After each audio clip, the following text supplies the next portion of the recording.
Assalamualaikum warahmatullahi wabarakatuh.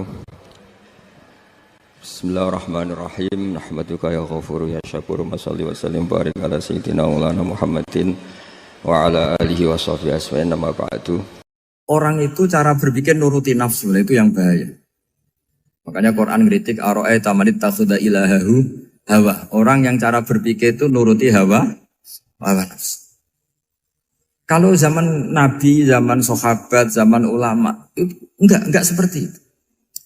Sehingga cara berpikir itu mudah. Makanya kata Nabi, absyiru ya ma'syaral muslimin, kata. Kamu harus senang ya ma'syaral muslimin. Allah sekarang buka pintu langit yang sebelumnya enggak pernah dibuka. Dan Allah yubahi bikum malaikatah. Dan Allah membanggakan kamu kepada para malaikat. Kenapa? Umatnya Muhammad, umatnya Rasulullah Muhammad SAW, itu kalau sampean kepengen mati setiap saat itu baik, itu resepnya gampang kata Nabi. Addu faridotan wantadzoru ukhra. Jadi Allah memberitahu, ya Muhammad, umatmu ini luar biasa. Jadi misalnya tadi kita sholat subuh, ditanya, Bahak kamu sekarang ngapain? Nunggu sholat duhur ya. Setelah sholat duhur ditanya lagi nunggu apa asar. Sehingga faman kanat hijratuhu ila Allah wa rasulih fa hijratuhu ila Allah. Jadi kalau ya sudah ini tak ijazahkan. Kalau setelah sholat subuh nunggu apa? Duhur. Setelah duhur nunggu. Sehingga ketika kita mati itu statusnya penunggu sholat. Tapi kamu kan enggak miskin. Kenapa? Penunggu kaya. Ya itu enggak masuk surga itu. Penunggu kemapanan. Berarti kan menunggu sesuatu yang seleranya nafsu. Beda kalau penunggu sholat. Berarti kamu di dunia menunggu ritual ibadah. Maka di antara ijazahnya Nabi apa? Addu faridotan wantadzoru ukhra. Melakukan satu fardu. Kemudian kita menunggu tugas berikutnya. Jadi niati saja setelah subuh nunggu apa? Duhur. Setelah duhur, meskipun kita di perapatan. Apa? Nunggu asar. Ya. Tapi ya asar betul. Jangan nunggu tok pas asar. Enggak. Jadi sebetulnya umat ini gampang sekali.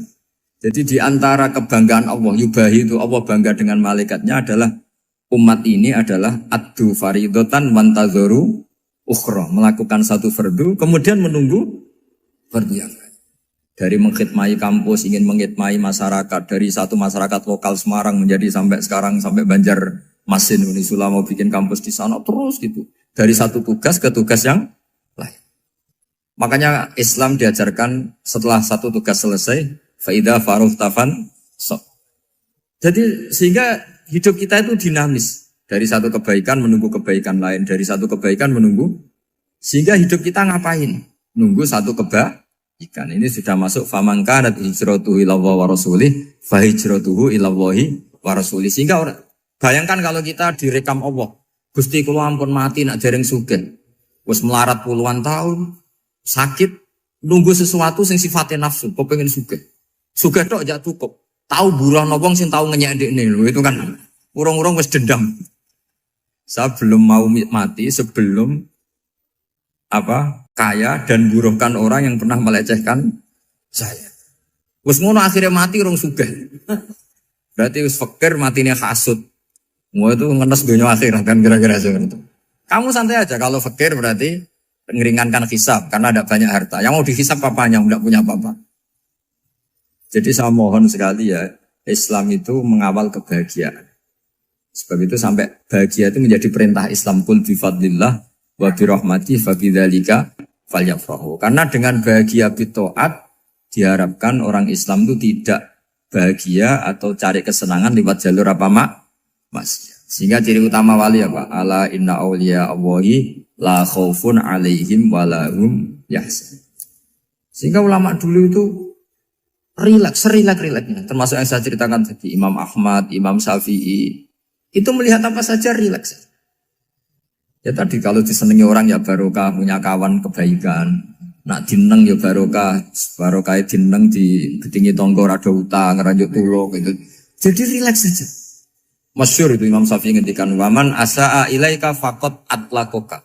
Orang yang berbuat buruk sama kamu, hakikatnya adalah membebaskan kamu. Atlako itu apa? Membebaskan. Enak gak jadi hidup gitu?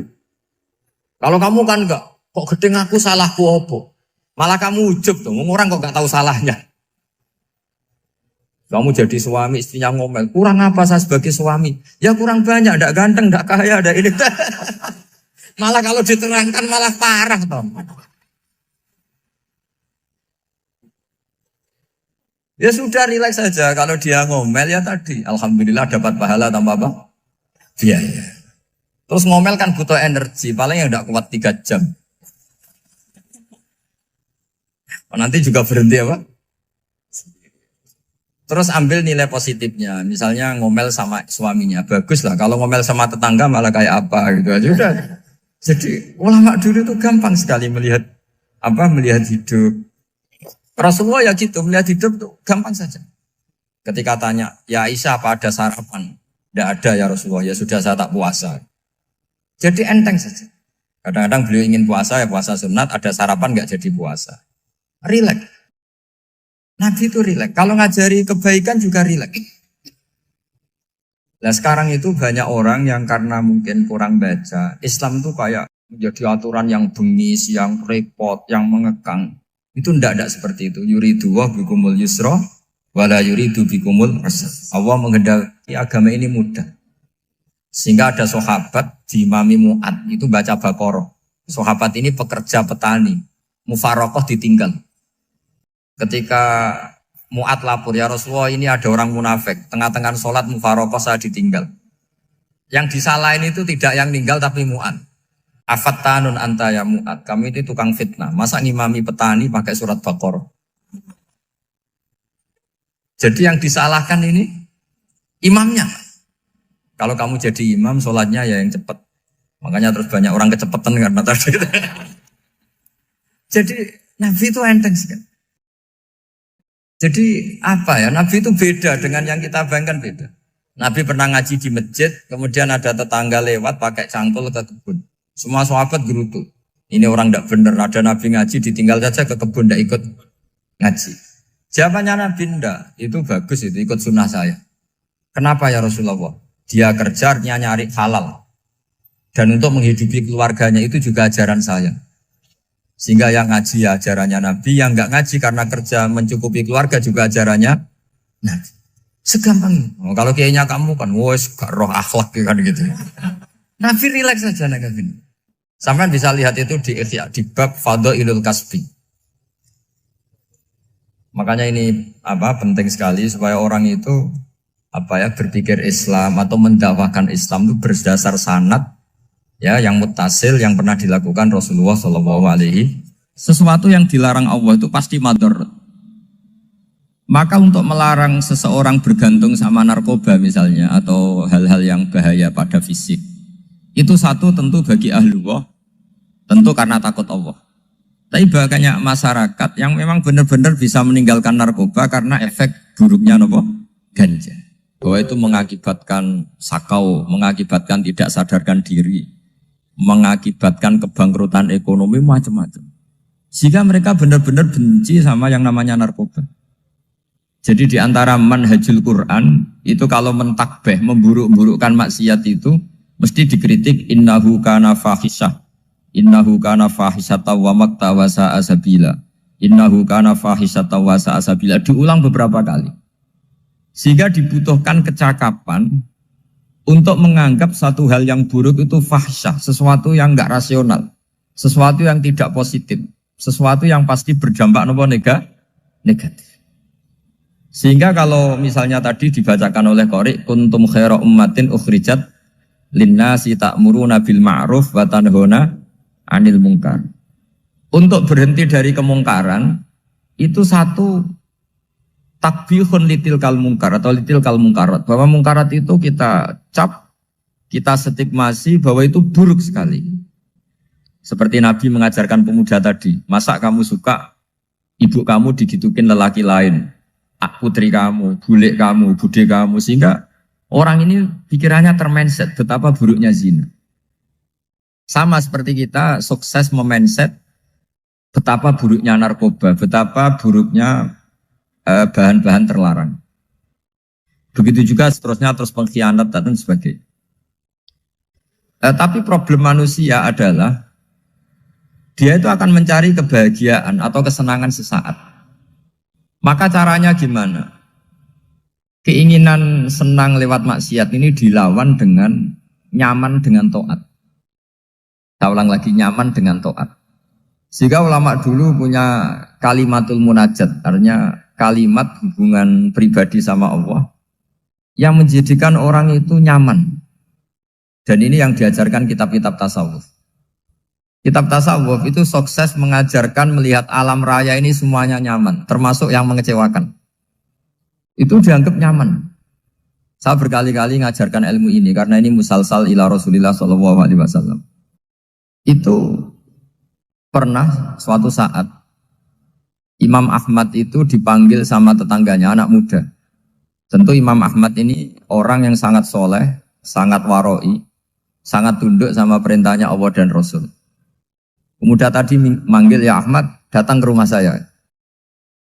Imam Ahmad datang. Setelah sampai ke pemuda tadi, sudah pulang lagi, saya tidak butuh kamu. Pulang lagi. Setelah sampai rumah dipanggil lagi, ya Ahmad, datang lagi. Datang lagi. Oh, saya tidak jadi butuh, pulang lagi. Sampai 3 kali. Dan itu perangai ekspresi Imam Ahmad itu atau ulama lain yang sesoleh beliau itu nyaman, indah. Beliau tetap senyum-senyum nyaman. Beliau tidak tersinggung, tidak terprovokasi, tidak, ya pokoknya tidak tersinggung, kelihatan nyaman.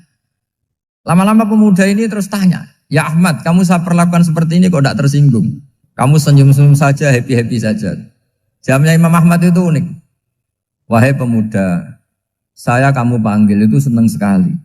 Karena kata Nabi, kalau kamu iman dengan Allah dan Rasul, maka hormatilah tetangga. Jadi saya senang. Karena nuruti perintah Allah untuk menghormati tetangga. Jadi tidak ada urusannya dengan kamu. Kagetnya kayak apa? Jadi dipanggil tetangga ya senang karena melakukan perintahnya Allah dan Rasul, yaitu ikramul jar, fal yukrim jarum.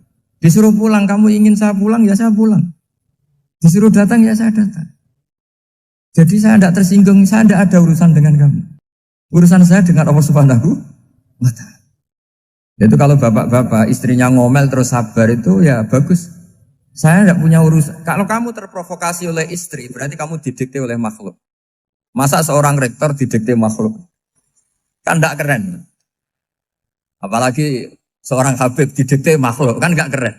Yang bisa mendikte kita hanya Allah Subhanahu wa Ta'ala. Dan Allah mendikte kita, mengajarkan kita wa ashiruhunna bil ma'ruf fa in karihtuhunna fa asa an takrahu shay'a wa yaj'alallahu fi khairan katsira. Jadi cara melihat istri kita bawel gitu atau cerewet, alhamdulillah ini ada pahala tanpa modal, cukup sabar.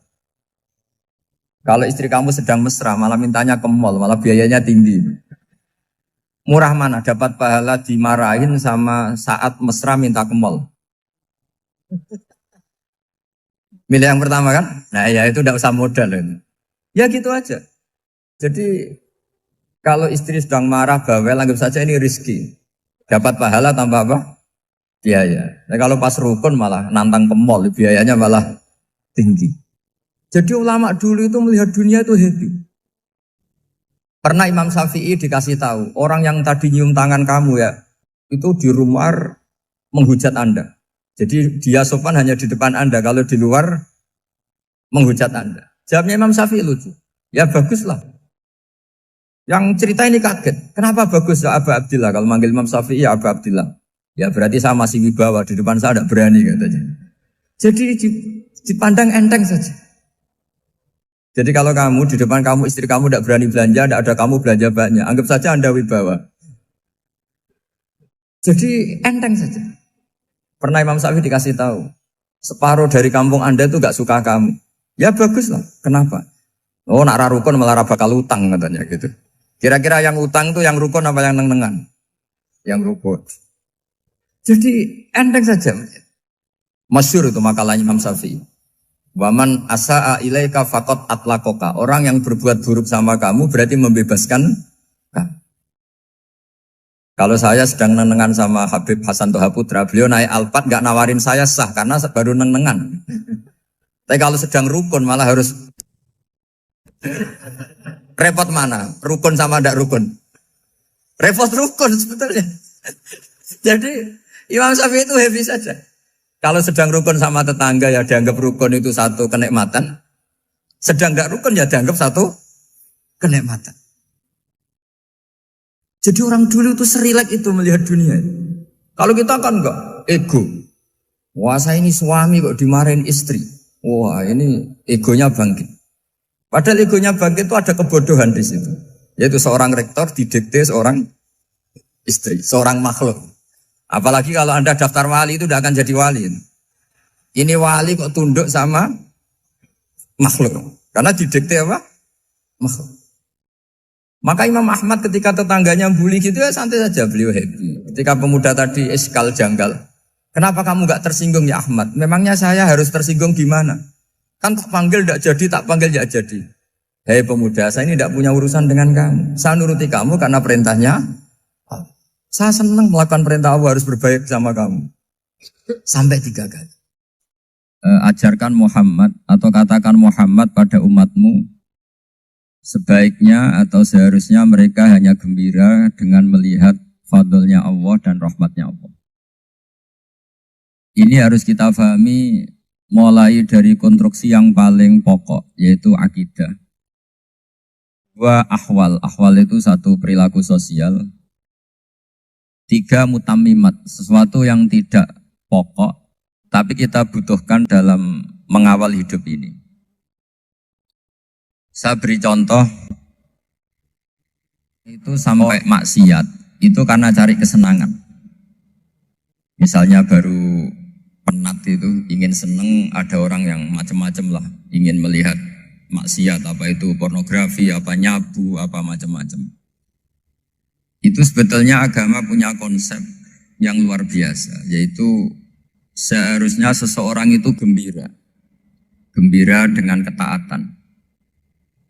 Lalu pertanyaannya caranya gembira gimana? Gembira itu mudah. Jadi misalnya kamu sujud sama Allah Subhanahu wa taala. Terus cara berpikir begini. Ini sekaligus ijazah. Cara berpikir begini. Ya Allah, ini kata Sayyidina Ali, kafani izzan an akuna laka abdan wa kafani fakhron an takuna li rabban. Ya Allah, betapa sialnya saya andaikan saya jadi budak dari makhluk yang sama. Misalnya sampean itu seorang kiai atau rektor atau doktor atau orang terpelajar, kemudian kamu jadi budak atau hamba dari makhluk yang setara. Betapa hinanya saya. Maka kata Sayyidina Ali, ya Allah saya ini cukup bahagia, cukup bangga karena jadi budak, jadi hamba dari zat yang super atau yang maha super. Jadi kok Allah Subhanahu wa ta'ala. Sehingga ada kebahagiaan yang luar biasa karena menjadi hambanya Allah Subhanahu wa ta'ala. Setelah bangga dengan jadi hambanya Allah, maka kita akan malu. Malu misalnya kok saya bahagia itu nunggu melihat pornografi, melihat maksiat. Itu terus menjadi malu. Kenapa saya bisa didikte oleh hal-hal seremeh itu? Ya, kita malu karena didikte oleh hal-hal yang seremeh itu. Karena kita didikte oleh nafsu. Jadi izzatun nafsi, satu harga diri seseorang itu harus dihidupkan untuk hanya tunduk kepada Allah Subhanahu wa ta'ala. Sehingga Nabi itu melatih satu logika tarkul ma'asi. Nabi itu dulu ketika ada seorang pemuda yang ya karena mungkin pemuda ya, dia itu mau masuk Islam, tapi uniknya kata pemuda tadi, saya masuk Islam tapi asal dibolehkan bebas zina. Jadi ini agak sableng gitu. Jadi mau masuk Islam syaratnya dibolehkan apa? Zina atau free sex gitu. Karena orangnya agak hiper. Itu Nabi tidak langsung mengancam dengan neraka enggak. Ketika mau pamit gitu semua sahabat melarang. Mah itu jangan, kamu jangan suan Nabi, itu permintaan yang nggak masuk akal. Setelah lama ditahan, terjadi kegaduhan di masjid, Nabi dengar, itu ada apa itu? Itu ada pemuda yang mau masuk Islam tapi yasta'dzinuhu fi zina. Tapi mereka minta izin Nabi untuk tetap boleh zina. Kata Nabi, pemuda itu suruh masuk, suruh menghadap saya. Ketika menghadap Nabi, saya ulang lagi ketika menghadap Nabi, Nabi mengajarinya itu luar biasa. Nabi tidak langsung mengancam dengan neraka atau dengan azab tunda. Tapi kata Nabi, atuhibbuhu li ummik. Kamu suka kalau ibu kamu itu jadi demenannya orang banyak. Oh enggak ya Nabi, yang demen ibu saya tak bacok kan. Karena ini ya agak preman, di mana-mana orang nakal agak preman. Terus atuhibbuhu li bintik. Kamu suka kalau putri kamu ya digitukan orang-orang. Oh ya enggak Nabi, yang gitukan putri saya tak bacok. Atuhibbuhu li kholatik. Kamu suka kalau bule kamu digitukan. Atuhibbuhu li ammatik. Kamu suka kalau saudara bapak kamu digitukan. Nabi itu mengeset ya. Cara sekarang itu otak mungkin. Nabi itu meluruskan otaknya anak muda itu. Betapa buruknya zina. Cara bahasa Arab ditakbih. Betapa buruknya zina. Kamu suka kalau korbannya ibu kamu, putri kamu, bude kamu, bule kamu. Sehingga orang itu matur ya hasbuka ya Rasulullah, ini sudah cukup. Saya tidak pernah melihat sesuatu seburuk zina. Jadi fa'alqallahu fi qalbihi bughdha zina. Kemudian Allah meletakkan di hatinya, menanamkan benci zina. Sehingga akhirnya pemuda tadi menjadi iffah, menjadi menghindari zina. Artinya begini ya, ini mungkin yang lolos dari para kita sebagai dai, kita tidak belajar banyak tarbiyahnya Rasulullah Shallallahu Alaihi Wasallam. Jadi kalau kita benci maksiat, itu jangan hanya ditakhzir, ditakutkan neraka itu enggak. Jangan hanya itu. Tapi di logika. Jadi kalau kita menghindari maksiat, itu selain karena takut azab, itu ada logika. Ada rangkaian pikiran yang menjadikan kita anti satu perbuatan apa maksiat. Jadi misalnya gini ya, kira-kira ginilah kalau contoh gampang itu. Ada orang gitu ya, nyanyi dengan pakaian yang mungkin pornografi gitu. Mungkin pemuda-pemuda ingin melihat itu, tapi bisa diobati gini. Kok enak dekne mergawe kok tak bayar ya, aku kehilangan duit. Meskipun dengan logika yang agak serampangan, yang penting menjadi kita ini punya harga diri untuk tidak tergantung hal-hal seperti itu. Sehingga Nabi itu cara menggambarkan tadi mulai atuhibbuhu li ummik, kalau ibu kamu jadi demenannya orang lain. Pemuda tadi bilang yang demen ibu saya mau saya bunuh.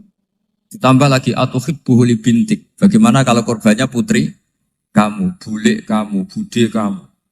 Sehingga terus si pemuda tadi betapa buruknya zina. Betapa murahnya zina. Akhirnya pemuda tadi alqawwa fi qalbi bughdha zina. Terus kemudian pemuda tadi itu sangat membenci dengan apa? Berzina.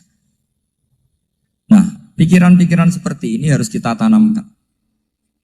Harus kita tanamkan supaya orang itu benci melakukan maksiat. Karena satu memang takut sukhtuwah, takut dibendu Allah atau dibenci Allah. Dua memang logika kita mengarahkan tidak maksiat. Saya beri contoh ya betapa pentingnya mindset ya, cara berpikir. Orang itu menjadi kikir itu karena nganggap hidup itu lama dan uang itu penting. Kalau zaman Nabi itu sederhana kalau melihat hidup ini. Pernah suatu saat Nabi itu punya jatah makan. Karena Nabi itu hidupnya juga pas-pasan. Jadi Nabi itu unik. Beliau di satu sisi kaya raya, bisa ngurmat Abu Hurairah, Ammar, Suhaib. Ashabu Sufa itu dirawat Nabi semua. Itu kan kaya, bisa ngerawat sekian orang. Tapi di sisi yang lain untuk pribadinya beliau miskin. Kadang nggak bisa makan hari itu. Tapi di saat yang sama bisa merawat Ahlus Sufa. Jadi keliru kalau orang hanya cerita Nabi itu miskin, untuk makan dirinya aja susah. Itu keliru. Kelirunya kalau tidak diteruskan, tapi Nabi mampu menghidupi Ahlus Sufa. Singkat cerita jatah makannya Nabi itu dikasihkan orang ketika Nabi ditanya, ya Aisyah, makanan jatah saya di mana? Oh ya Rasulullah, tadi ada orang minta tak kasihkan, maka makanan itu habis. Apa kata Nabi? Kamu salah Aisyah. Yang kamu kasihkan itu justru yang masih. Ya yang kamu kasihkan itu justru yang masih. Sehingga Nabi menganggap, makanya Nabi terus ngendikan. Ya kalau mukhatabnya lelaki ya kira-kira begini. Wahallaka min malika illa ma akalta fa'afnaita walabista fa'ablaita. Terus hanya watasaddaqta fa'abqaita kata Nabi. Harta kamu ya kamu makan, kemudian ke WC, jadi kotoran, atau punya pakaian mewah nanti rusak. Wa tasaddaqta fa abqaita. Ada yang kamu sedekahkan, yaitu yang abadi sampai akhir. Sehingga banyak pengusaha yang mencintai saya setelah tak ajari hadis itu, misalnya punya uang 1 miliar karena dia spekulan atau pedagang rawan bangkrut, disedekahkan ke masjid 50 juta, yaitu yang abadi. Jadi kalau suatu saat bangkrut, dia masih punya uang 50 juta di akhirat. Jadi Nabi itu mengajari sedekah itu apa? Ya sedekah itu pengabadian uang. Kalau kita kan enggak, bilang sedekah itu nguras uang. Itu pikirannya setan, tapi pikirannya orang Islam. Itu cara berpikir setan, bukan cara berpikir umat apa? Sehingga Sayyid Ali Zainal Abidin itu kalau ada orang minta, kemudian beliau ngasih, itu beliau bilang gini, marhaban biman hamala zati ilal akhirah. Matur nuwun nggih jenengan sing beto sangu kula nate. Jadi dianggap teller saja. Orang yang minta uang beliau itu dianggap tukang nyatet bank ini.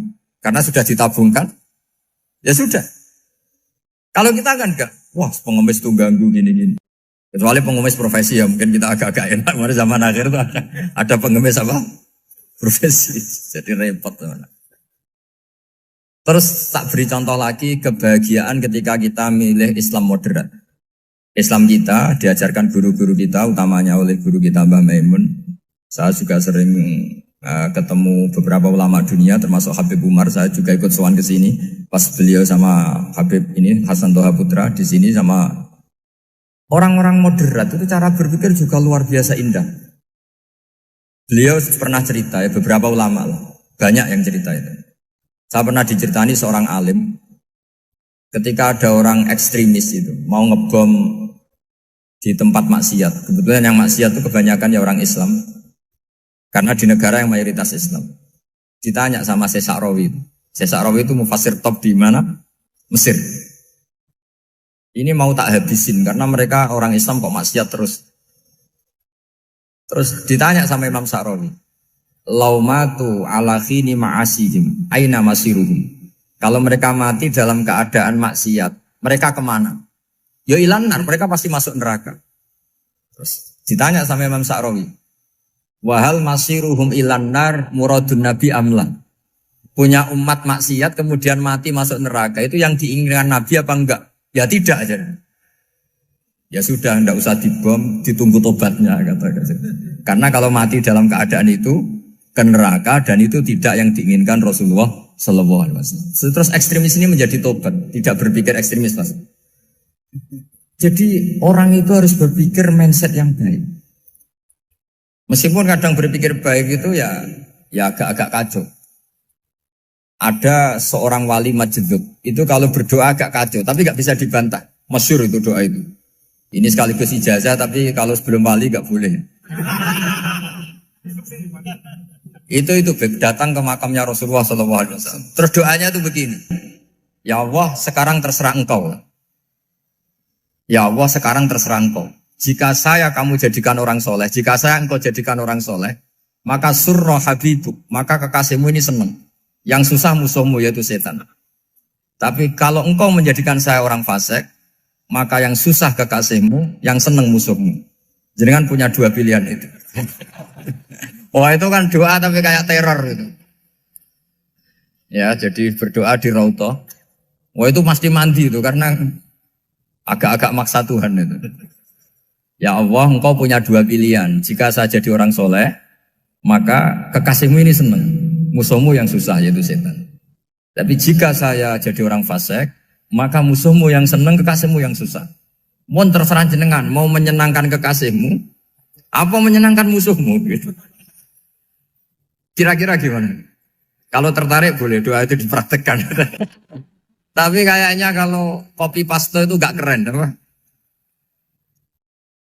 Jadi dulu orang itu muamalah sama Allah dan Rasul itu rileks. Rileks itu nyaman karena ya tadi qul bi fadlillah wa bi rahmati fa bidzalika falyafrah. Sehingga Imam Izzuddin bin Abdissalam itu ngendikan innalladzina yarmunal muhsanatil ghafilat. Di antara kebaikannya ibu-ibu atau mbak-mbak ini harus berstatus ghafilat. Perempuan-perempuan pelupa. Ghafilat itu pelupa. pelupa dari kenikmatan maksiat sehingga mereka in dengan taat. Misalnya ada ibu-ibu atau mbak-mbak atau juga bapak-bapak tahajud, kemudian nyaman dengan tahajud itu. Kira-kira terbersit enggak ingin maksiat? Enggak kan, karena sudah nyaman dengan tahajud, dengan taat. Maka dibutuhkan kenyamanan dalam beribadah. Sebab itu ala bidzikrillahi tatmainnul qulub. Makanya saya termasuk kiai yang setiap ngaji itu happy, seneng. Karena ini untuk kampanye, seneng dengan ngaji, dengan taat itu sudah luar biasa. Kayak apa kalau mereka senengnya kalau nunggu melakukan maksiat. Jadi termasuk bentuk perlawanan kita terhadap maksiat adalah usahakan kamu tuh bahagia, senang dengan taat. Istiqnas billah, mu'anasah billah, farah billah, itmi'nan tumaknina billah. Sehingga ini mencukupkan kita tidak berkebutuhan maksiat. Meskipun kita ya manusia, pasti suatu saat atau sudah pernah maksiat. Serasa diceritakan lah, itu mesti gitu. Lah orang-orang dulu itu orang yang sukses mengelola bahagia ma'allah wa billah walillah. Jika wali-wali dulu itu jadi wali itu tidak mesti karena ibadahnya banyak, itu tidak. Mereka orang yang ibadahnya itu biasa. Biasa-biasa sekali. Ulama-ulama dulu ibadahnya biasa sekali. Tapi qulubuhum ma'allah, hatinya itu ma'allah. Itu ada seorang wali itu jadi wali, Umar bin Abdul Aziz yang dikenal khamisul khulafa. Khamisul khulafa. Di luar khulafa ar-rasyidin 4, di antara yang soleh adalah siapa? Umar bin Abdul Aziz. Itu ketika mau meninggal, itu senangnya bukan main. Itu semuanya nangis, beliau senang. Terus tanya, kenapa kamu senang? Memangnya saya kalau mati itu kemana aja? Ila khairi madhubin ilah, ke zat terbaik. Dibang urip mbek kowe bulet atau mbek arhamur rahimin kan. Yaitu Allah Subhanahu. Jalaluddin Ar-Rumi ketika mau meninggal itu muridnya nangis semua, beliau marah. Kamu harusnya pesta karena saya mau ketemu kekasih saya, malah kamu tangisi, goblok sekali kamu katanya. Jadi orang-orang dulu itu luar biasa. Karena tadi mereka tidak ingin ketemu Allah itu dianggap problem. Harus sesuatu yang membahagiakan. Makanya wali-wali itu kalau berdoa begini. Wa khairu ayyami yauman alqa fih, dan jadikan hari terbaikku adalah hari ketika saya ketemu engkau ya. Pernah dengar doa itu? Wa khairu ayyami yauman alqa fih, dan hari terbaikku adalah hari saat ketemu engkau. Aman kan enggak? Sampai mati ku wedi. Saya tidak tahu wedi dosa apa wedi Israel apa wedi malaikat siapa? Mungkar nakir. Sebenarnya tidak perlu seperti itu. Karena cara pandang Nabi itu ini bisa dipraktekkan. Kalau kamu orang baik, mati artinya apa? Ya baik. Karena husnul khotimah.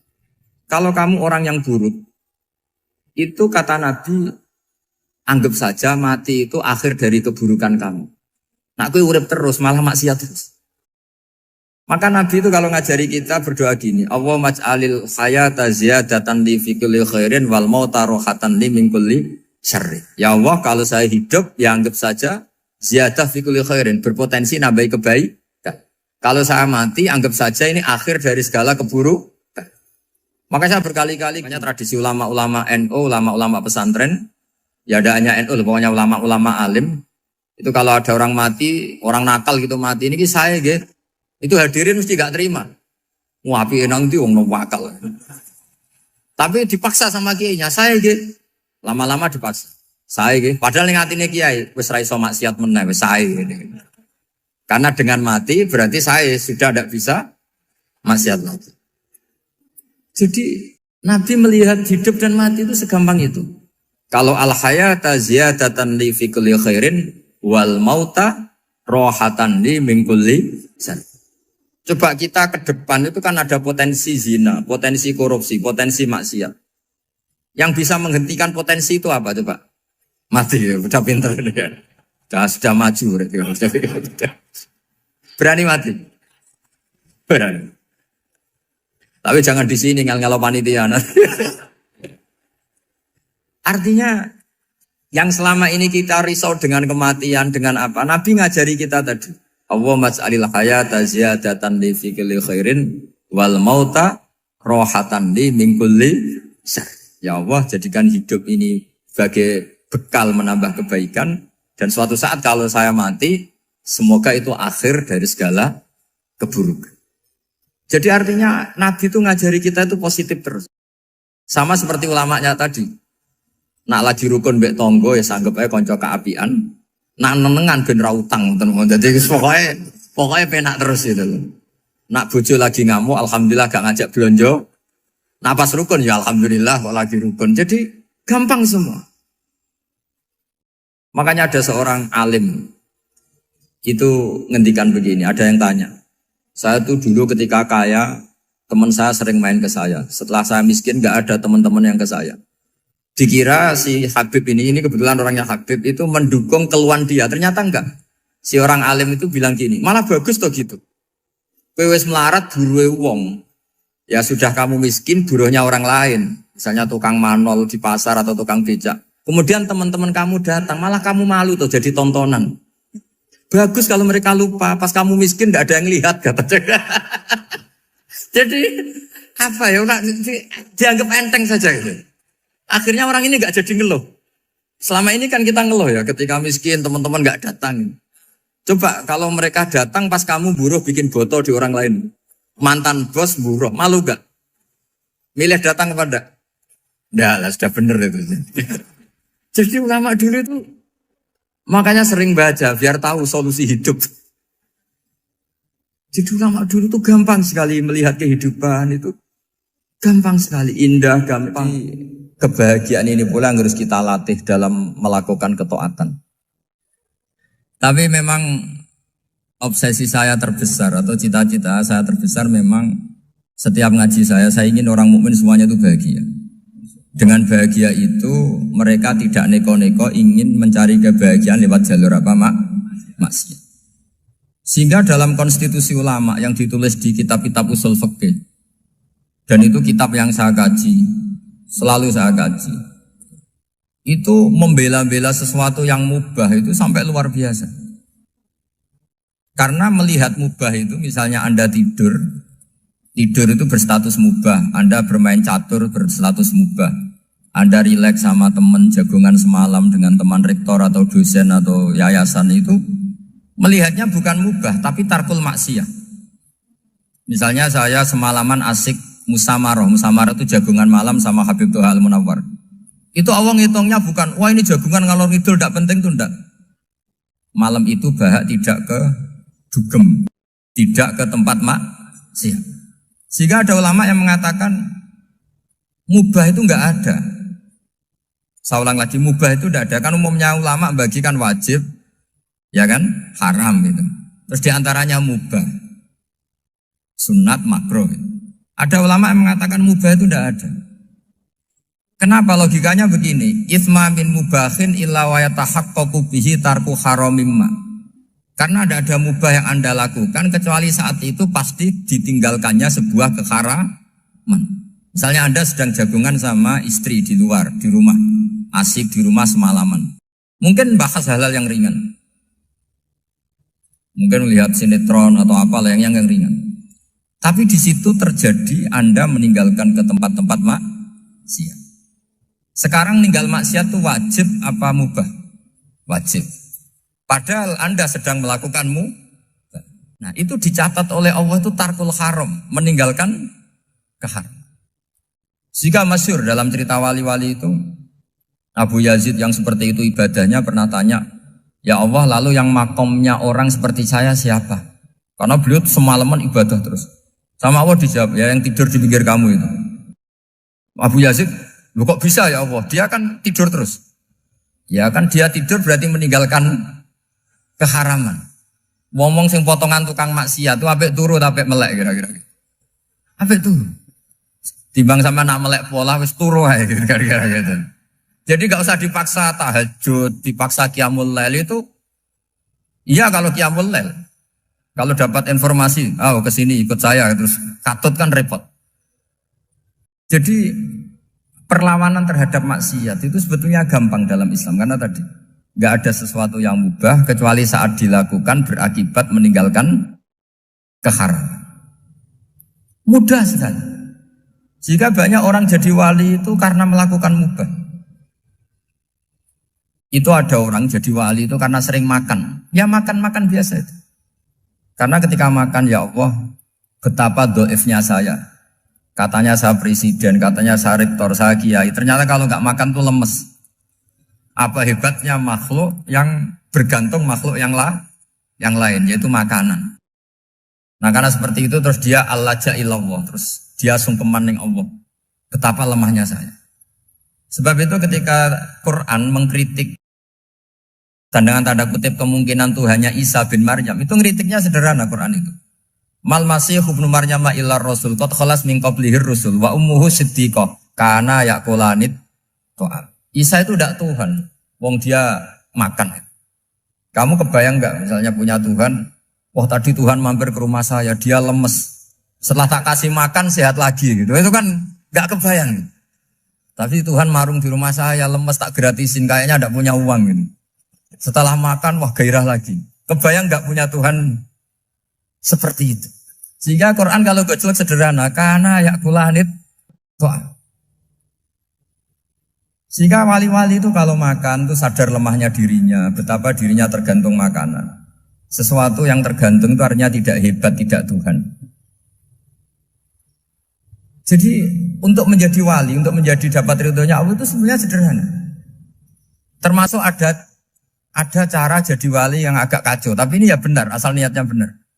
Misalnya Unisula besar, ya kurang besar lagi. Kita sudah punya uang, kurang banyak uang lagi. Itu Nabi Ayub. Itu kan seorang nabi. Pernah diuji, oh ini ada di Sahih Bukhari. Nanti kamu tanya, hadisnya Sahih enggak? Ini ada di Sahih Bukhari. Kadang orang kota itu aneh. Enggak ahli hadis tapi tanya, Sahih enggak? Padahal anda kan dibodohi Sahih, ya ngandel saja. Jadi kadang ya aneh. Oh enggak tahu kok tanya. Itu Nabi Ayub itu sudah kaya, pas itu sudah kaya. Bukan cerita yang masih miskin, memang sudah kaya. Beliau di kamar dihinggapin satu belalang dari emas. Setelah belalang itu dikejar, ternyata yang jenis itu banyak, semuanya dari emas. Ngambil sana sini, ini yang kesak ini dipenuhin, saku ini dipenuhin, sampai banyak. Sama Allah digojlok. Kamu itu nabi saya. Kenapa kamu mengumpulkan harta sebanyak itu? Kamu itu nabi saya kok rakus? Jawabannya Nabi, ya Allah, siapa yang bisa kenyang dari rahmatmu? Ya, jadi kalau kamu punya uang 1 miliar, kok ingin 1 miliar 100, ingin 1 miliar 200, itu cara ngitung bukan uang. Ya Allah, siapa yang bisa kenyang dari rahmatmu? Karena rahmat Allah tidak terbatas, sudah Gusti tenang saja. Meskipun saya gini, rahmat Anda tidak akan habis. Sehingga waroi ada ilmunya, tomak juga ada ilmunya. Termasuk ragus itu juga ada ilmunya. Misalnya begini, ini contoh rakus yang ada ilmunya begini. Ini saya beri contoh. Mungkin yang boleh niru orang-orang soleh, kalau nggak soleh jangan. Imam Syafi'i ini cerita nyata. Imam Syafi'i itu dulu ketika ngaji masih muda itu nggak suka sama guru yang kaya. Kebetulan dia punya guru miskin terus. Namanya Sufyan As-Tsauri, itu miskinnya Masya Allah. Sufyan bin Uyainah juga miskin. Jadi dia miskin, punya guru miskin terus. Sehingga idolanya ya sama guru-guru yang miskin. Suatu saat guru-guru ini menyarankan dia ngaji Imam Malik. Imam Malik itu kaya raya. Itu babutnya Imam Malik kalau diinjek itu mata kakinya tidak kelihatan saking halusnya. Kalah Indonesia kalah. Imam Malik tuh gaya. Kalau ngaji di kursi tinggi terus pakai bukhur itu, pakai jubah Arab yang mahal. Pokoknya mewah kali Imam Malik. Terus dia mulai ini kiai kok kaya. Kemudian setelah beliau alim tanya, saya harus ngaji siapa setelah ilmu jenengan habis kira-kira gitu. Kata Imam Malik, sudah kamu tidak usah perlu ngaji saya, kamu sudah alim alama. Terus Imam Malik datang ke Baki. Zaman itu Baki itu semacam kayak rentalan ya, semacam Grab lah kalau dulu. Mana kafilah yang mau ke Irak? Ya sudah terus, oh kita mau ke Irak. Ini antar ke Muhammad bin Hasan As-Syaibani. Itu dibiayai sama Imam Malik. Grabnya ya dibayarin, itu kafilahnya itu ya dibayarin. Imam Syafi'i disangoni surrotan min dhahabin. Jadi satu kepes uang dikasihkan. Itu pernah tak hitung semurah-murahnya itu sekitar 60 juta. Imam Syafi'i mulai mikir, Kiai yang saya kritik lomo, sing kiai miskin tak puji gak pernah ngamal kan, tentu orang miskin. Setelah datang ke Muhammad bin Hasan Asy'ibani, beliau itu pakar usul fikih, muridnya Abu Hanifah. Beliau al-usuli, pakar usul fikih. Itu Muhammad bin Hasan Asy'ibani itu kalau ngitung emas, itu di ruang tamu. Uangnya miliaran, emasnya banyak. Dari kota ini dipindah ke kota ini, emas kalau ngitung di ruang tamu. Bukan di kamar, di ruang tamu. Imam Syafi'i tambah kaget. Imam Malik kayak gitu sudah soal malah ini kaya raya. Setelah Imam Syafi'i kelihatan kaget, digojlok sama Muhammad bin Hasan Asy'ibani karena beliau senior. Atajabu min hadza, kamu aneh melihat ini? Iya. Kenapa? Ulama kok kaya raya. Terus kata Muhammad bin Hasan, ya sudah, uang ini tak kasihkan orang-orang fasik, binti gue demenan, gue nyabu, gue macam-macam. Oh jangan, nanti dipakai maksiat. Pun jenengan mawon sing sugih. Semenjak itu Imam Syafi'i rubah mindset. Jadi kalau kampus ini ingin akreditasi A, ingin mulia, ingin apa, kamu ridho kalau yang punya prestasi seperti itu adalah orang-orang fasik. Ridho enggak? Enggak kan? Maka didoakan ini. Nah itu namanya berpikir secara usuli. Kamu jangan hanya nuruti karena berpikir waroi terus kamu benci kekayaan. Tidak bisa seperti itu. Karena pangkat dan kekayaan ketika dikelola secara kesolehan maka akan menjadi energi positif yang luar biasa. Semenjak itu Muhammad bin Hasan Asy'ibani berhasil mendidik Imam Syafi'i. Sampai akhirnya keterusan Imam Syafi'i berpendapat kalau orang Islam bisa bikin rumah tingkat kok punya rumah reot itu haram. Akhirnya keterusan. Kalau bisa jadi bupati kok jadi ketua RT juga haram. Karena al-Islam ya'lu wala yu'la alaih. Islam itu luhur bukan bisa diluhurin. Sehingga rata-rata orang Syafi'iyah termasuk kiai-kiai Indonesia itu rata-rata ya agak-agak politikus. Ya agak-agak kedonyan, mungkin sebagian kedonyan tenan gitu. Karena gak ridho gitu loh. Kalau kesempatan itu dikuasai orang fasik kemudian menjadi kekuatan maksi. Coba kalau bupati itu orang yang fasik. Kemudian programnya supaya rakyat seneng semalaman dangdutan yang purno misalnya. Supaya rakyat seneng dibolehkan dugem, dibolehkan judi. Tapi kalau yang jabat orang soleh kan ada beberapa perda yang menolak penyakit apa? Masyarakat.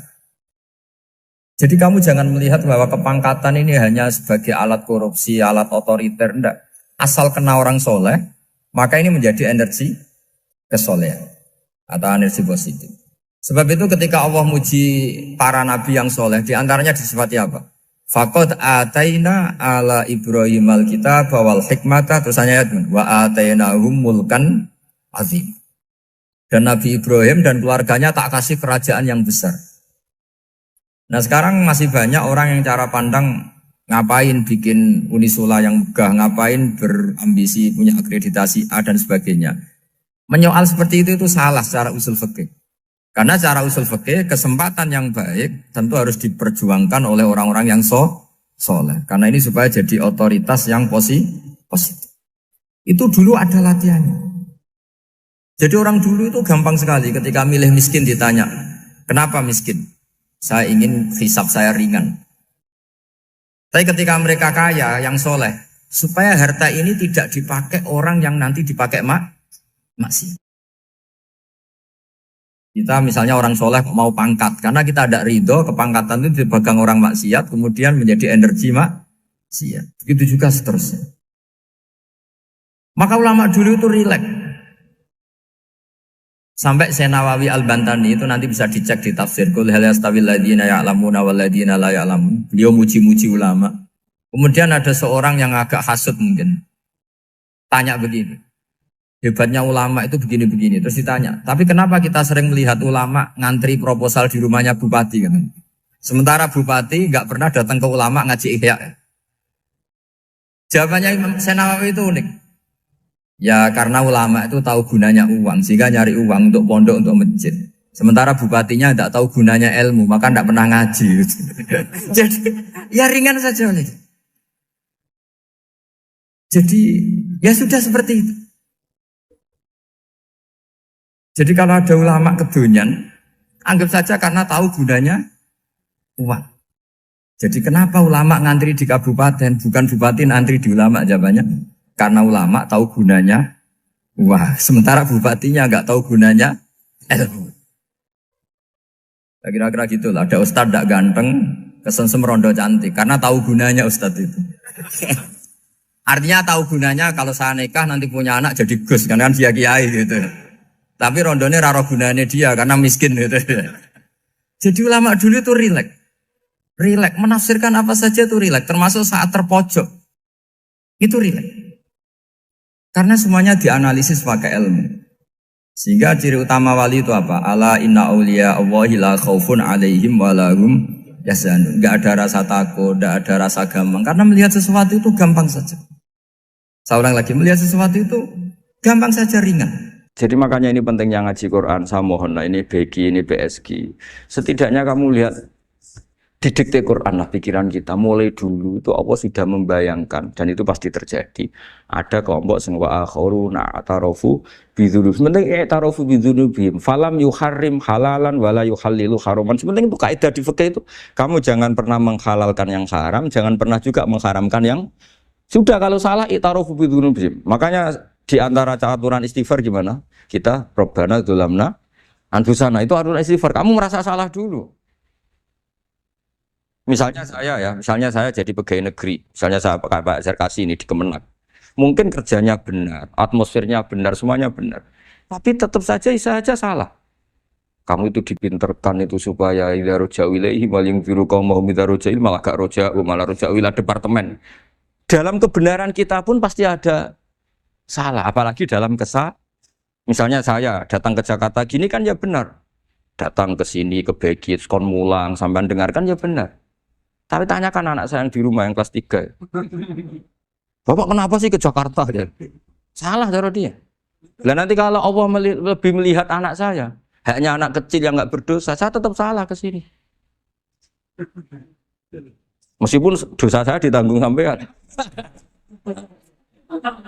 Artinya dalam kebenaran saja ada kesalahan itu. Nah, makanya kalau donga atau Rabbana dzulamna anfusana. Nah makanya urutan pertama i'tarafu bidzunubihim. Nak salah aku ngaku. Wes salah berargumentasi. Salah ngotot. Kok Joko-Joko tua itu salah ngotot. Skandani nak nikah sunah Rasul cek ngotot. Ya itu kan zaman dulu. Kalau sekarang harus mapan dulu, kalau enggak kakean teori no. Skandani kene utlubur rizqa binikah niku riyen ye. Ribet. Wah, angel ngandani santri saiki teori ya. Lan kula di santri lanang kuwatah mbak kata ibu arep rapi-rapi ora yo wis buan. Nanti kadani malah berargumen. Mulai santri-santri semanggon kota wis teori tok ya. Coba sampean tak kandhani kon tawakal ra mikir pekerjaan. Gak iso kan ke santri kota ra iso. Lah santri desa iso Pak Zarkasi ya. Kandhani sing ngandel kon tawakal. Santri kota ra iso. Gimana? Wes mlaku-mlaku gak go ATM ora wani. Gak go HP ora wani. 2 kilo lupa tinggal ketika milih kembali. Coba di kalau ada apa-apa gimana ini? Padahal dulu berhari-hari gak bawa HP. Jadi nah makanya wa akharuna itu nomor 1 ukurannya i'tarafu. Karena kelakuannya piye? Jenis ini kelakuannya kholatu amalan sholihah wa akhara. Konser ya kok ngarep, kok ono selawatan ya kok. Wah. Ono artis wayu delok dosokan, ono kiai melok dosokan salaman. Jare malaikat iki penggemar sapa ya? Iki penggemar artis, penggemar kiai. Ya sama-sama hero. Kepen roh artis yo wani dosokan, kepen roh kiai yo wani. Lah terusannya aja tapi itu menggembirakan tapi asallahu. Jadi ya muga-muga pangeran nyepuro, tapi kelasnya ya muga-muga. Kelakuan ngene itu tidak bisa dipastikan. Kelasnya ya muga. Beda kalau haladul walati jaratun tunjikum min adzabin apa? Alim itu untuk minuna fil harus waktu jadi namanya alim terus. Nah itu makomnya langsung yaghfir lakum. Warna wes itu kelas tinggi itu mesti langsung yaghfir. Nah sing kelas ngene wis asa. Wis asa iku sapik lah. Sekali aja langsung mesti nek kok ayate asa kok. Asa yang menawa-menawa Pak. Menawa-menawa. Lah itu wah, banyak kepentingan. Tapi yang jelas itu asa ya semoga ya tadi mungkin aja. Ya jadi ini jelas ya supaya maksud saya baca ini tak niati dari rumah supaya kita melihat beberapa kelompok di Indonesia itu ya ada kaget. Mulai dulu yang Yahlidul Kola ya ada, yang Yudhirul Bughdo ya ada, yang kelihatan keras, nggak suka maksiat juga bagus. Masa maksiat disukai kan ya tidak baik. Yang nggak jelas kayak orang Jawa, nggak melok-melok ya mulai dulu ya ada. Makanya ini jenah harus matur nuwun sama saya. Karena perilaku kebetulan yang ternyata punya dalil. Alhamdulillah. Jadi nanti kalau setelah ini terus, wah ada dalilnya. Di Ikhya. Halaman berapa? Pokoknya kata Gus Pak ada. Ya, jadi ini terusan ketiga ini yang semoga kita bisa niru ya. Karena itu cerita Wali Songo versi kiai, versi film, versi buku semuanya sama. Tambah ngelihat maksiat, tambah tertantang kasih sayangnya sehingga terus sampai bina kayak gitu ya. Versi film saja yang kamu tahu mungkin versi film. Gambarannya Wali Songo itu masya Allah, sabarnya, teladannya. Uswoi masya Allah lah. Darani wudhuwe raup, darani syahadatane sekaten. Soalnya darani jimat kalimat sodo jimat syahadat itu maksudnya itu. Wong itu kudu de merah delimo itu dalimo. Dalimo ya tauhid. Itu kata Mbah Mun itu orang dulu malah gua golek merah delimo akeh aduh ribet. Merah delimo itu maksudnya dalima. Orang itu harus berpegangan dalam surat Ikhlas tuh. Qul huwallahu ahad, Allahus somad, lam yalid walam yulad, walam yakul lahu kufuwan ahad. Itu kan diakhiri dal sampai 5. Dal-dal yang di kulhu itu yang di akhir-akhir itu kan 5. Maksudnya itu saiki urung iso liyane lah sementing itu dal 5. Maksudnya tauhid ini benar dulu, apa? Tauhid ini benar dulu. Dan itu telaten. Telaten datangi tempat maksiat. Ini kayak gambaran di film-film itu. Dulu gambaran film-film kuno juga sama kan, ada warung, terus penjaganya gitu, yang datang kuda. Dulu ya gambarannya ada gitu. Sekarang ya nggak ada lagi, banyak ya. Jadi dulu ya banyak sama lah.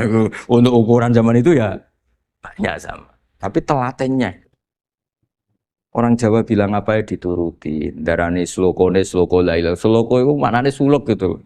Bahasa Jawa jadi sloko. Nak darani ya tadi kayak di Jogja itu ada sekaten itu dulu kata cerita-cerita itu Kalijogo ngadakan satu konser wayang yang boleh nonton yang bayar tiket. Lah tiketnya itu baca apa?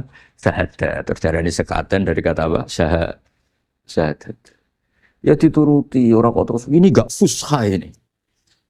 Kamu benarkan sinnya syahadatain. Kamu itu ada saja. Oh dia ya nyaran ya. Ya fusha. Ya ini jelas ya supaya apa kamu ingat betul bahwa ini ndak gaweane Gus Ba, gaweane Papa di sini mulai dulu di Ikhya ini ya yang jelas ikut kita Bu Adabil Ulfah wal mabuk di jalan. Itu dia melakukan kemungkaran jelas mabuk. Kadang-kadang ibunya itu solihah, keluarganya soleh, ikut majelis taklim. Dia mungkin tersiksa karena keluarganya mabuk. Atau mereka keluarga tersiksa anaknya mabuk. Tapi tersiksanya hanya mabuk saja. Tapi gara-gara kamu nahi mungkar secara serampangan, kamu tegur, malah dosanya bunuh Anda. Ini namanya apa? Nahi mungkar sing yu'addi ila ma huwa akbahu minhu atau angkaru minhu atau syarrun minhu. Kamu nahi mungkar tapi tanpa perhitungan sehingga melahirkan mungkar yang lebih dahsyat, yaitu pembunuhan. Nah, di antara syarat kewajibannya nahi mungkar itu aturannya jangan yu'addi ila mungkarin sing akbaha minhu atau syarrun minhu. Jangan sampai mendatangkan kemungkaran yang lebih apa? Buruk. Ketika keluarganya dengar anaknya mabuk mungkin masih bisa mentoleransi, tapi kalau dengar bunuh kiai atau bunuh orang yang sangat dihormati karena ditegur lebih tersiksa. Begitu juga misalnya ada orang yang sering datang ke masjid itu berjamaah sholat, tapi pakaiannya masih agak-agak gimana gitu. Cara papa ngerti ya agak gimana gitu. Dan ternyata kalau ditegur malah nggak sholat. Nah ini kan kita punya perhitungan ya. Kalau ditegur nggak sholat, kalau dibiarin tetap sholat, mendingan nggak negur. Asal di hati kamu Jangan-jangan nanti nggak ada pemandangan kalau ditegur lah itu yang mulai masalah kan. Tapi sebetulnya itu mulai masalah itu hadun nafsi kalau perhitungannya gitu hadun nafsi. Tapi kalau perhitungannya selama masih Islami dengan perhitungan-perhitungan hak wa rasuli, insya Allah itu ditoleransi. Ya ini jelas nanti kalau yang punya kitab Ihya jelas ikut babnya kitab Adabil Ulfah wal Ukhuwah. Ya, jadi nanti yang kitab naskahnya beda itu di Ihya-nya ikut apa? Kitab Adabil Ulfah wal Ukhuwah. Bab cara merasa empati, kasih sayang. Itu di situ saya pernah baca khatam dan mengajarkannya juga berkali-kali. Dan muasalah saya dengan ulama-ulama dulu yang sudah meninggal. Itu di situ Imam Ghazali kalau dalil itu gini, sampai begini ekstrimnya. Mungkin bagi orang awam tidak ekstrim, tapi bagi ulama itu ekstrim. Fa inna wa ta'ala qadim tanna alaina bi nikmatil ulfah was suhbah. Isqala wa allafa baina qulubihim. Jadi kebencian itu tidak termasuk nikmat yang dihitung Allah. Yang dihitung Allah termasuk kenikmatan itu wa allafa baina qulubihim. Jadi mu'alafa, merasa nyaman dengan teman kita, saudara kita meskipun beda ormas, beda kultur, beda apa, itu bagian dari kenikmatan. Jadi jangan mentang-mentang kamu diminahi mungkar terus adanya kebencian. Itu di Quran jelas, nikmat itu dihitung termasuk pemberian Allah terbesar itu wa allafa bainakum. Bahkan Allah ngendikan lau anfaqta ma fil ardi jami'an ma allafta baina qulubihim walakinna wa allafa bainakum. Rasulullah yang kesayangannya Allah saja dibayangkan Muhammad urusan cinta kasih, urusan kasih sayang, urusan saling mencinta. Andai kan kamu biayai, andai kan negara menggelontorkan APBN untuk rekonsiliasi nasional itu tidak bisa. Karena ini urusan hati. Kamu bisa tak kayak ide sak miliar seneng wong elek, enggak bisa. Atau ora usah dibiayai wong ayu. Itu kan susah sekali itu. Kamu bisa seneng orang yang enggak pernah berbuat baik sama Anda, enggak bisa. Tapi walakin nawaha allafa. Kalau Allah sudah menghendaki itu semuanya bisa. Kita kadang mencintai orang yang enggak pernah berjasa sama kita. Kamu punya teman yang sering takdir kamu enggak pati cocok sama orang yang enggak pernah naktir kamu senang. Kalau Allah sudah alqal mahabbah, siapa yang bisa mengendalikan kehendak Allah? Kamu punya teman mulai SMP, SMA enggak bisa senang, ketemu pertama di bus senang. Yang bisa ngatur itu siapa kalau enggak Allah? Meskipun cara kaidah witing tresno jalaran kulino, tapi nak Allah menghendaki pandangan pertama seneng, pandangan 9 tahun bosan. Nggak kurang cara kalau makanya para ibu-ibu harus berdoa ya Allah ya muqallibal qulub. Sabit qalba zauji ala mahabbati. Itu kalau nggak didoakan wah bisa hilang semua itu. Suaminya nggak mau berdoa gitu. Karena takut kurang variasi. Tapi ini cerita cinta, cerita ulfa tidak bisa. Lau anfaqta ma fil ardi jami'an ma allafta baina qulubihim. Tapi walakin Allah allafa. Jadi kalau urusan makanya jenengan harus syukur. Bawaan saya melihat sampean anak-anak BG itu cinta. Padahal nggak jelas asal usulnya piye. Terus tapi saya sudah 4 tahun kalau 5 tahun ngajar di sini. Diam di Jakarta katanya harus ya. Akhirnya harus. Itu bahasa keangkuhan harus. Karena kalau di kitab fikih itu ijabu malam yajib termasuk dosa besar. Karena berarti musyarri apa? Ya Pak Sarkasi ya. Iya di Sulam Taufik jelas termasuk dosa besar ijabu malam yajib. Mewajibkan sesuatu yang tidak wajib. Mergo fa anta musyarri. Berarti kamu bikin syariat baru. Karena sudah ada mandubat, ada masyru'at, ada syariat ini sudah sempurna. Faman aujaba ma lam yujibhu wa rasuluhu fa huwa musyarri'un. Dari berarti dia musyarrik baru. Bahasa karsanya kayak ngaku nabi baru. Tapi sudah tak maafkan lah santai. Tapi secara fikih jelas sama lihat di Sulam Taufik termasuk minal kabir apa? Ijabu malam yajib, mewajibkan sesuatu yang tidak wajib. Musyarrik ya musyarrik. Bukan bikin syariat tapi ini musyarrik tukang yang di jalan mungkin.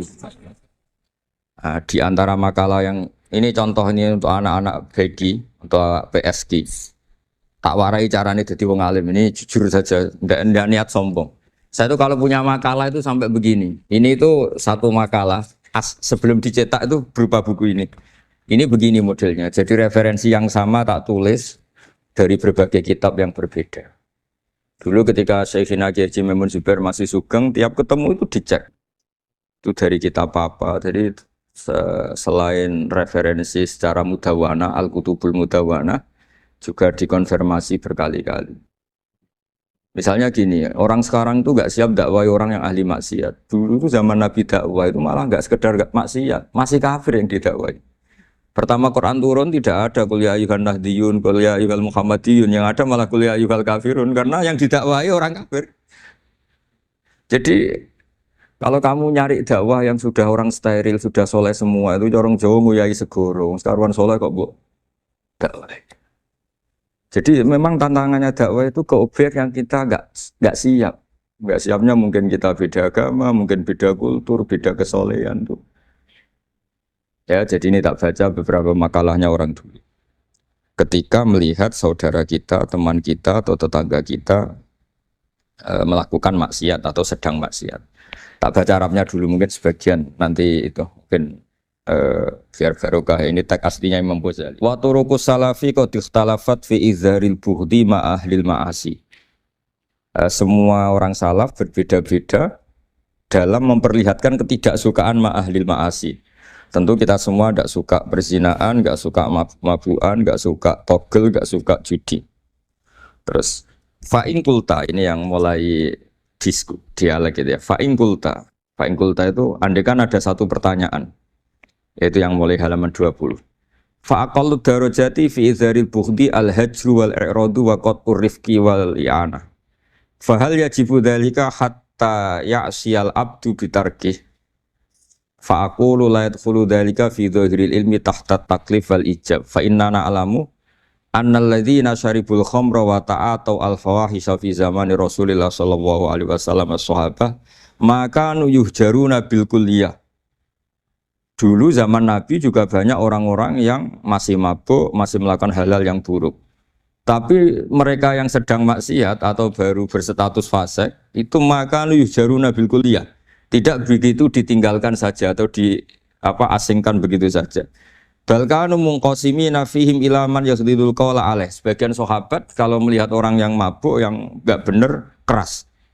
Wa yuzhirul bughdalah, memperlihatkan tidak sukanya. Wa ilaman yu'ridu anhu wa la yata'aradu anhu. Ini milik orang Jawa, ya tidak benci, ya tidak suka, pokoknya terus pasif. Semua corong Jawa gak melok-melok ya, itu. Nggak, biar sampean ngerti bahwa perilaku kita sebagai orang Jawa atau orang Timur, orang Indonesia ternyata ada pembenaran di ikhya, meskipun kebetulan. Kebenaran Anda meskipun kebetulan. Nah kali ini kebetulan yang punya dalil itu. Maksudnya sudah kebetulan sekarang dicarikan apa? Dalil. Kan lumayan kan supaya kelihatan pinter gak Pak Zarkasi gitu. Kalau ini pinter dapat gaji. Jadi pinter ada dua. Pinter yang digaji Allah kayak saya, digaji negara gak Pak Zarkasi. Maka pasti kaya saya lah yang gaji lebih kaya. Saat dulu tuh sering ngajar di Jogja, ketika boyong di Naruan, di Rembang itu teman-teman saya yang kerja di Jogja itu tanya gini, Pak kok bisa ya habis gaji tetap di Jogja pindah di kampung yang gajinya agak jelas. Ya jelas saya, kata saya, kok bisa gajinya dia itu surga, gaji kamu paling 2 juta. Terus dia bilang, ya inginnya 2 juta dan surga, rakus gak baik kan. Tapi Allah itu maha luas, masih nggak apa-apa ya, gaji di dunia, gaji di akhirat nggak masalah. Kan? Jangan insya Allah betul sudah. Artinya gini, ketika melihat kemungkaran ini kan saya bela Mbah Mun, makanya judul ini Al-Intisar lil Madhabi Syekhina, bela Mbah Mun, bela Pak Kuras, bela bapak kita sendiri. Kita tidak pernah punya guru-guru yang melihat kemungkaran itu reaktif. Tapi secara referensi yang reaktif zaman dulu pun ada. Wa ilaman yuziru al-bughdalah. Ada orang yang memperlihatkan ketidaksukaannya. Ya kita secara referensi itu ya ada kelompok yang seperti itu mulai dulu ya ada. Ada yang tidak ngambil sikap. Nah ini sangat Jawa sekali. Wa ilaman yu'ridu anhu wa la yata'radullah. Ya, tapi kamu jangan terus bilang wah Imam Ghazali berarti NU kultural ya enggak. Imam Ghazali itu ada sebelum bahas Mas Ari, nanti kamu ngait-ngaitkan Imam Ghazali punya KTA NU enggak ya? Enggak ini. Ya jelas ya, ada yang ngambil sikap apa? Yuzhirul bughda, memperlihatkan ketidaksukaannya. Ada yang ngambil sikap yu'ridu anhu wa la yata'arradu. Nah ini yang ketiga, ini yang persis Wali Songo ini yang ketiga ini. Wa ilaman yang zuru ilaihi bi'ainir rahmah. Ada orang itu melihat temannya maksiat, saudaranya maksiat, bawaannya malah tambah suka, tambah sayang. Karena itu dianggap sarana menarik simpati, kemudian berharap nanti menjadi baik. Ini yang ketiga ini yang mungkin paling berat, tapi itu percontohan yang diceritakan wali-wali Songo. Ini jelas ada ya kelompok ketiga. Artinya gini loh, kalau kamu melihat kiai atau sejarah wali Songo yang empati atau membina orang-orang fasik dengan kasih sayang, kamu jangan langsung bilang ini Islam apa tidak nahi mungkar. Kamu yang kurang ilmu ribet. Ini jelas ada takbirnya. Mulai ini Imam Ghazali loh, Hujjatul Islam. Orang punya gelar Hujjatul Islam. Bukan dokter, bukan profesor, Hujjatul Islam. Sedunia lagi, bukan versi. Bukan versi kampus tertentu. Sedunia, diakui sedunia. Ternyata mulai dulu ada orang yang pilihannya apa? Wa ilaman yang zuru ilaihi bi'ainir rahmah. Ada terusannya, wala yu'athirul muqata'ah wa taba'ud. Dan dia tidak ngambil sikap memutus hubungan dengan yang sedang maksiat. Jadi bawaannya malah yang zuru ilaihi bi'ainir rahmah dan tidak muqata'ah. Tapi tentu ya tidak muqata'ahnya karena niat bina ya, bukan koalisi. Bukan malah menik. Tadi kalau ada yang ke masjid masih pakaiannya agak gimana, dibina itu untuk lebih baik. Jangan takut kehilangan tontonan. Itu yang paling masalah itu. Hadu nafsi kalau itu. Kayaknya saya enggak lah, saya kiai. Ini cerita sampai yang enggak cerita saya. Saya itu saking fanatiknya ilmu, ini cerita ya. Saking fanatiknya ilmu itu kalau hallnya bapak saya, karena kita keluarga pesantren, itu pengumumannya itu aneh. Tidak wajib hadir. Karena takut ijabu malam. Karena trennya pesantren itu gitu. Kalau alumni itu harus hadir pas hall atau pas pengajian mulut. Kalau saya karena fanatik ilmu itu nggak pernah ada undangan sampai sekarang. Saya ngiyai sudah 2005 Bapak. Sampai sekarang nggak pernah ada undangan. Karena takut ijabu malam yajib. Karena saya orang bener, maksudnya ada kayak ini. Ini kacau ini. Saya ini lebih tua, lebih kiai, diatur yang lebih muda. Ini enggak orang Indonesia ini apa? Kalau orang Indonesia itu sopan ya. Orang Indonesia itu enak sama orang kiainya monggo sak kersa. Ah, padha sak kersa milih istirahat timbang mulang ya. Habis perjalanan jauh monggo sak kersa milih apa? Istirahat timbang mulang. Ya sudah tak maafkan. Saya kan orang baik jadi gampang maafkan. Ngatur dia. Ya ngatur dia dosa lagi udah. Ya ini jelas ya. Jadi ada 3 kelompok tadi ya. Jadi kalau jenengan sama orang yang tekar atau apalah. Ya mulai dulu ya. Dawa ilaman yakhlidul bughdollah. Wa yudhirul. Tadi apa? Ilaman yakhlidul qala alaih wa yudhirul bughdollah. Itu mulai dulu ya. Terus ada yang model Jawa. Wa ilaman yu'ridu anhu wa la yata'arradu lah. Jadi gak ngambil apa? Sikap. Corong Jawa gak melok. Terus yang ketiga ini yang cerita Wali Songo, ya kita tidak menangi Wali Songo tapi sudah mutawatir lah. Kalau cerita-cerita Wali Songo itu nggak pernah negur orang, nggak pernah apa, tapi bisa merubah. Ini yang mahal kan bisa merubah. Itu apa cerita itu riwayatun sing tablughu hadat tawatur lah. Karena semua versi kiai, versi film, versi buku kan semuanya sama. Bazar kasih apa? Enggak. Semuanya menceritakan sama. Kalau Wali Songo itu tidak main kekerasan tapi merubah. Kalau orang-orang yang terlalu liberal kan ya orang rubah, malah tadi seneng aja kalau ini semua orang pakai hijab ribet. Nah, itu yang ribet kalau sampai ganti niatnya gitu. Ribet gak punya pandangan tadi loh pada perhitungannya itu ribet kalau perhitungannya gitu. Ya ini jelas ya. Kelompok ketiga dan ini menurut saya yang luar biasa wa ilaman yang zuri ilaihi bi ainir rahmah wa la yu'athirul muqata'ah wa tabal. Fahadihi daqaiqu diniyatun takhtalifu fiha turuqus salikin. Ini satu detail-detail yang mulai dulu orang itu beda-beda karena mungkin organ kita beda, psikologi kita beda. Kalau orang sosiologi mungkin ngamati latar belakangnya beda. Ada orang tuh santunya minta ampun, tak tanya tak pikir dia turunannya orang baik. Kalau saking santunya saya nanya kiai aja kalah sopan sama dia. Tak tanya kamu kok orang baik padahal enggak anaknya kiai. Karena saya trauma ditabui bapakku terus. Jadi dia sayang sama orang karena trauma. Betapa ada enaknya dikerasin. Ya, nasibnya baik dia kok, kesimpulannya gitu. Ada yang dikerasin bapaknya terus dendam. Anaknya yang kena. Banyak orang yang mencintai istrinya, tak pikir dia turunannya orang yang sangat mencintai istrinya, ternyata enggak. Saya tahu sakitnya dicuekin suami. Ibu saya itu korban bapak saya. Gara-gara trauma itu terus sayang sama istrinya. Karena ibunya korban dibiarin sama bapaknya, ditinggal kemana-mana. Jadi kadang manusia itu nggak bisa ditebak. Ada yang anaknya orang harmonis, dia ada harmonis. Kok monoton ya? Ya ribet banget sudah. Mukhalifal qulub nggak pernah tahu kita. Ya, makanya sudah lah, donga aja ya mukhalifal qulub sabit qalbi ala din. Ini para istri harus donga ya mukhalifal qulub sabit qalba zauji ala mahabbati. Tapi aku yakin bapak-bapak gak berani doa gitu. Sabit qalbi ala mahabbati zaujati gak berani. Takut goblok saja. Kayaknya monoton tadi. Ya.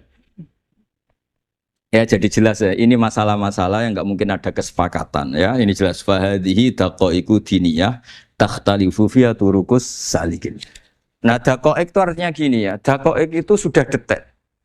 Dikoh, daqaiq jamaknya daqiqah. Dikoh itu detail. Bukan daqaiq bahasa Arab sekarang artinya menit. Oh, daqiqah, daqaiq. Ada menit barang ini apa dari ini maksudnya dari kata dikoh apa? Detail. Detail itu maksudnya gini.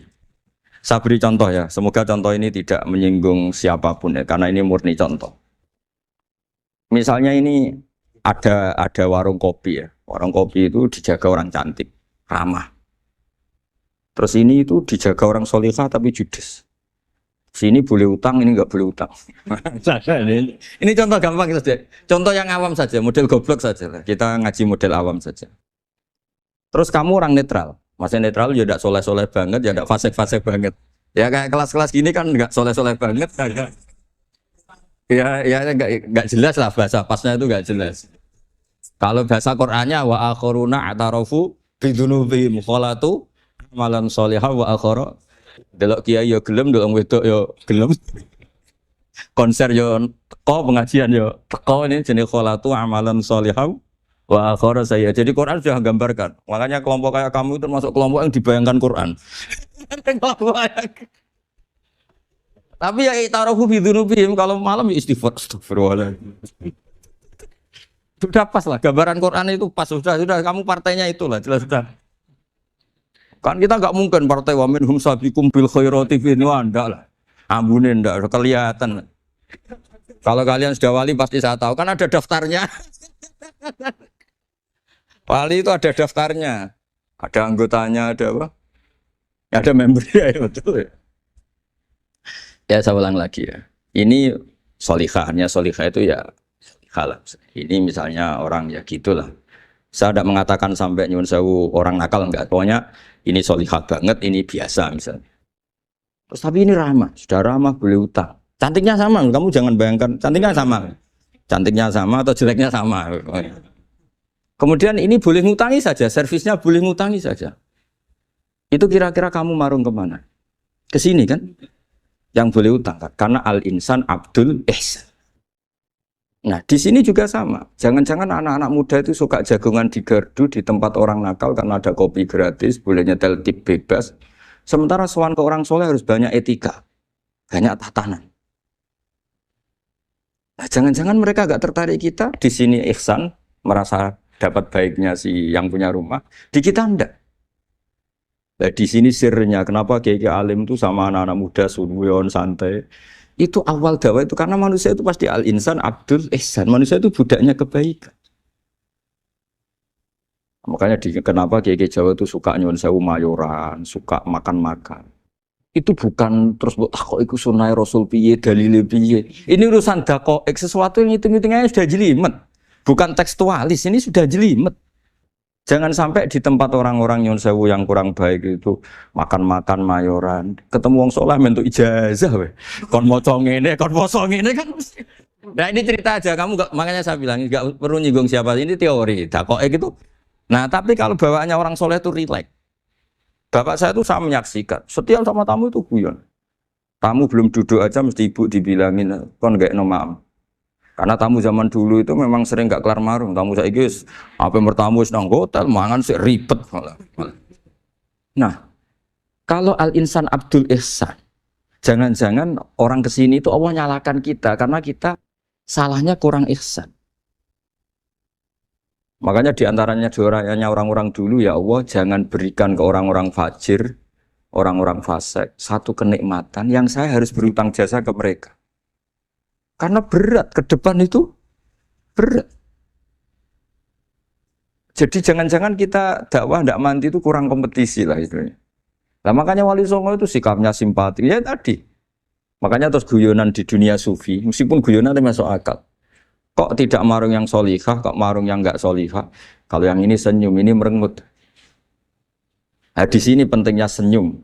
Meskipun fikih berfatwa senyum itu sunat, saya ulang lagi, fatwa fikih formal itu kan senyum itu sunat. Tapi ada surah yang senyum itu wajib.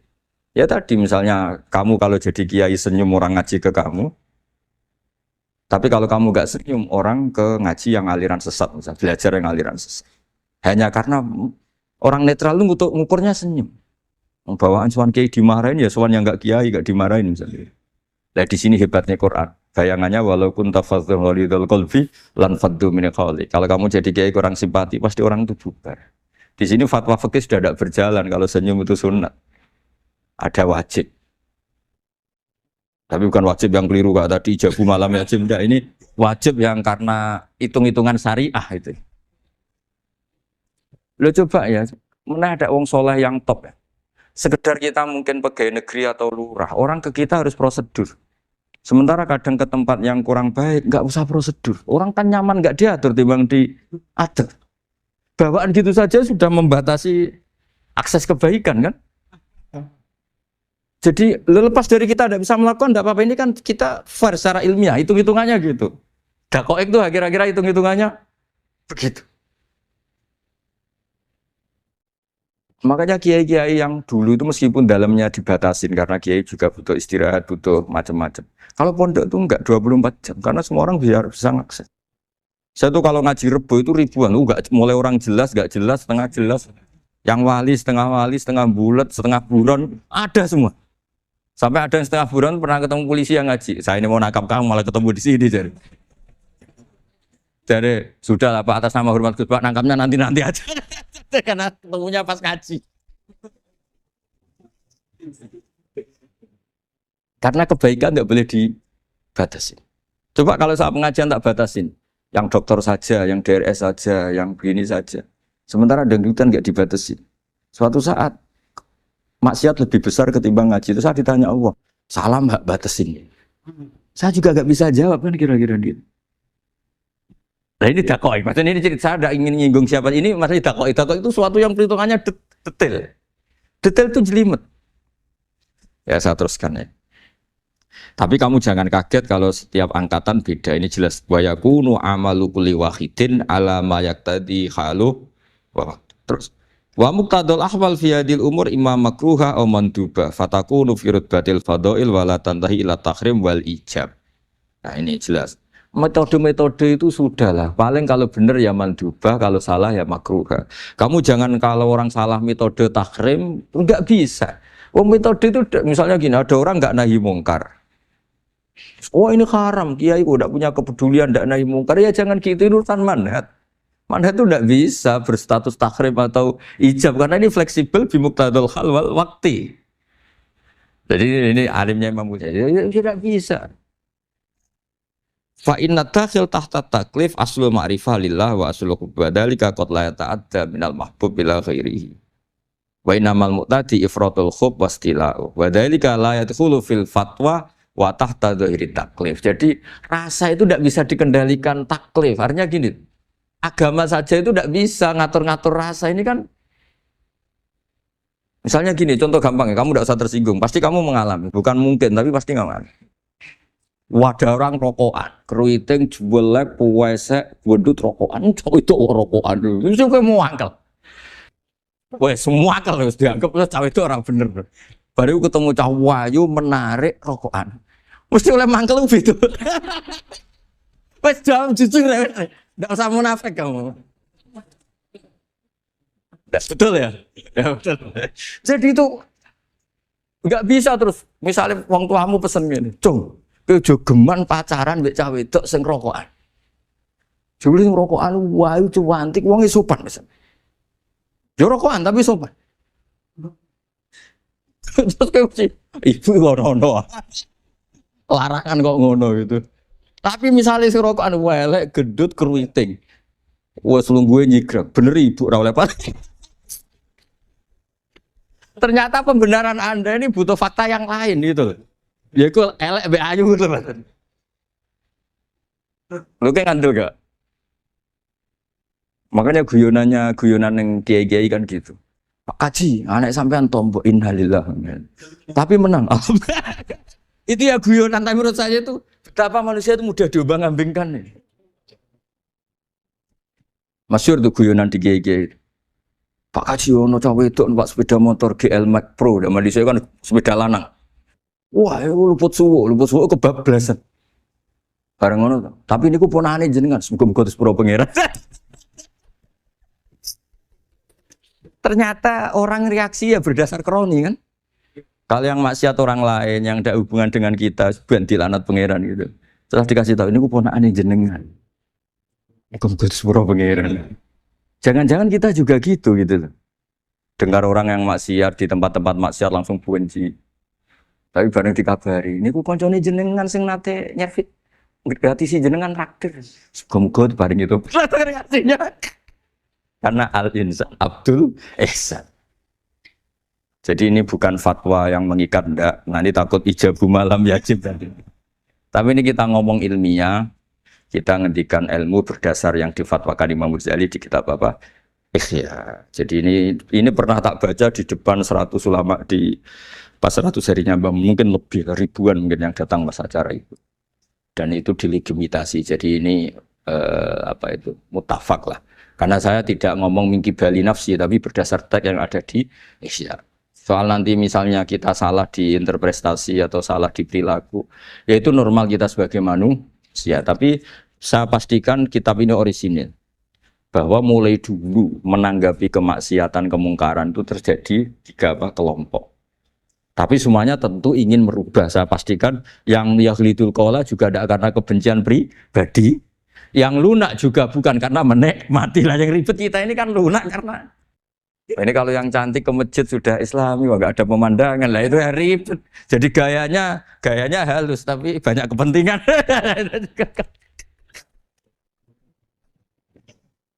Ya ini jelas ya. Jadi mulai dulu makanya Imam Ghazali sampai punya gelar Hujjatul Islam. Di sini kelihatan apa detail-detailnya Imam Ghazali. Dan beliau berargumentasi.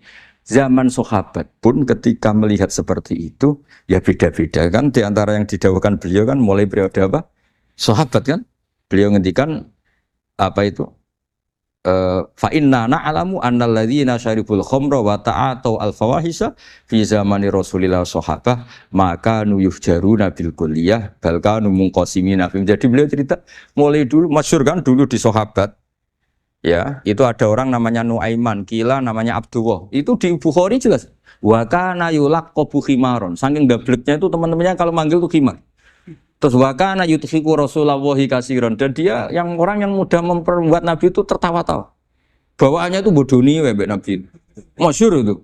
Kalau dia ada pedagang keliling itu. Itu, Bu atau Pak sini. Dahar sama Nabi. Setelah dahar. Lagi sing bayari sapa? Ya jenengan derek dahar. Masyhur itu. Ya sahabat ya ada yang gitu. Lah itu kalau mabuk enggak di masjid enggak afdol dia. Enggak mau di bar, kalau mabuk di masjid. Dia enggak pernah lihat jauh dari Nabi, enggak pernah. Kalau mabuk itu di masjid. Sama sahabat-sahabat lain dia dikhat. Dikhat itu diberi sanksi. Kalau bahasa pondok ditakzir. Ditakdib. Saking overnya sahabat yang mentakdib, ada yang ma'aktsaroma syarib tal khamrat bena di Rasul. Kowe cek nemen ning ngarepe Nabi kok ngono kelakuan. Anta malun. Kowe ku malun. Tapi apa kata Nabi? La tal anuhu fa innahu yuhibbu wa rasulah. Masyhur itu di kitab Bukhari. Itu oleh komentari Syurahul Hadis, falam yukhriju bil maksiyah anil mahabbah.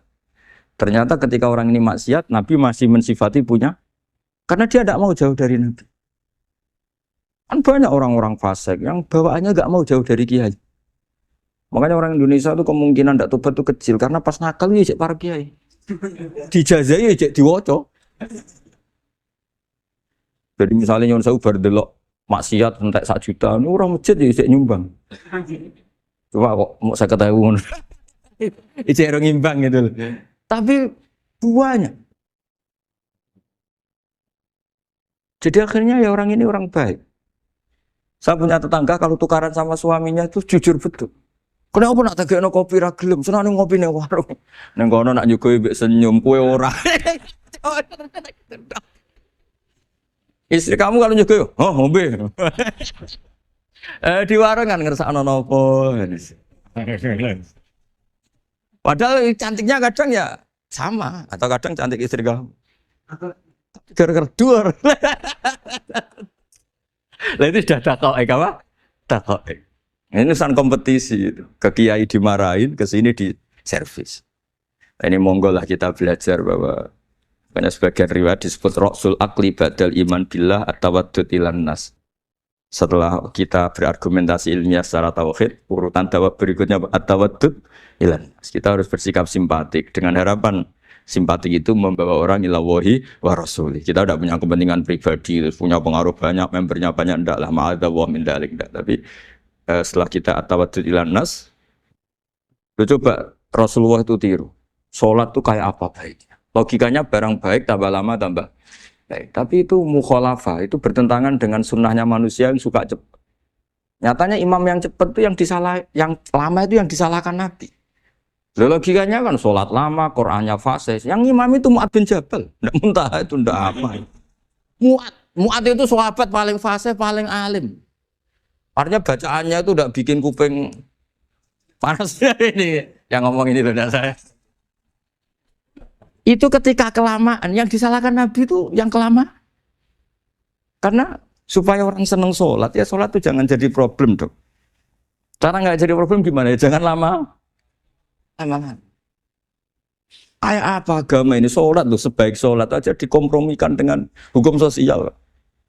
Karena kalau sholat terlalu lama, nanti ibadat jadi problem. Sampai segitunya. Ya makanya apalagi kalau kamu sudah merasa suaranya elek, tak baku tuh kulhu lah. Terus suaranya elek bakoroh. Suaranya elek. Ini kok diting-ditingan? Mustaqim, bagus gak suaranya? Paling bagus ya? Sholat sih. Ya gitu aja ya, dibagi ya, yang suaranya tidak bagus, suruh imami duhur, asar aja. Tadi yang bagus biar maghrib apa? Isya ya. Ya gitu aja. Tapi ya sudah teruskan ya. Jadi yang jelas ada kelompok ketiga, yang jelas ini ya, yang kalau kita bisa niru ya, wa ila man yang zur ilaihi bi ainir rahmah wa la yu'athirul munqata'ah wa tabaq. Nah ini ngendikan Imam Ghazali fa hadhihi daqaiqu diniyah. Ini detail-detail yang setiap turukus salikin itu beda-beda. Wa yakunu amalu kulli wahidin ala ma yaqtadihi haluhu wa waqtu. Jadi mulai dulu ini urusan relatif, urusan subjektif. Jadi tidak bisa kamu ada orang itu maksiat. Bawaannya kalau nggak dikerengi ramari ya ada. Yang bawaannya dikerengi tambah nemen ya ada. Bawaannya nggak jelas ya ada. Banyak ya kalau itu banyak. Jadi mulai dulu tuh ulama dulu tuh fair seperti itu nggak perlu diperdebatkan. Nah, sudah mulai dulu ya beda bimuqtadal hal wal waqti ya. Nah sekarang orang kan milih kalau yang keras nyari dalil keras terus, yang lunak cari dalil lunak terus. Akhirnya dalil kok dicari-cari itu gimana? Ciri utama kebenaran itu fi awali wahlah. Ada ciri utama kebenaran itu al-badihiyah. Makanya kalau dalam ilmu ushul fikih disebut watabadur alamatul haqiqah. Penemuan pertama itu bukti yang digandaki Allah hakikat. Misalnya kamu sama orang nakal tanggo kamu, Anda nih malah nemen. Spontan orang itu pasti gitu. Karena di mana-mana sosialisasi itu dibutuhkan. Ketika negara atau kiai atau tokoh mau bikin apa? Pertama targetnya mesti sosialisasi. Sesuatu pasti ada tadrijan. Itu siapapun, teori manapun, di dunia apapun. Nah itu namanya badiyah, pikiran segitu itu disepakatin. Nah kita kalau langsung marah, langsung mengusir itu udah pikiran badiyah yang konsensus. Misalnya anakmu nakal, dengar misalnya nyusul ke anak kiai, dengar anakmu pacaran. Pikiran pertama itu seorang manusia itu, ya istikadani si api-apian. Karena tadi itu badihi itu orang itu. Kamu kepengen beli mobil, pikiran pertama ya singkok sik nabung sik, mesti begitu. Nah, jadi ya pasti begitu lah itu kalau kamu ngukur mana yang benar tuh at-tabadur alamatul haqiqah. Kalau kamu ngaji usul fikih itu kan at-tabadur alamatul haqiqah. Karena konsensus lah agama ini fitratallahi allati fataran nasa 'alaiha. Jadi enggak mungkin lah kita ingin sesuatu kemudian tidak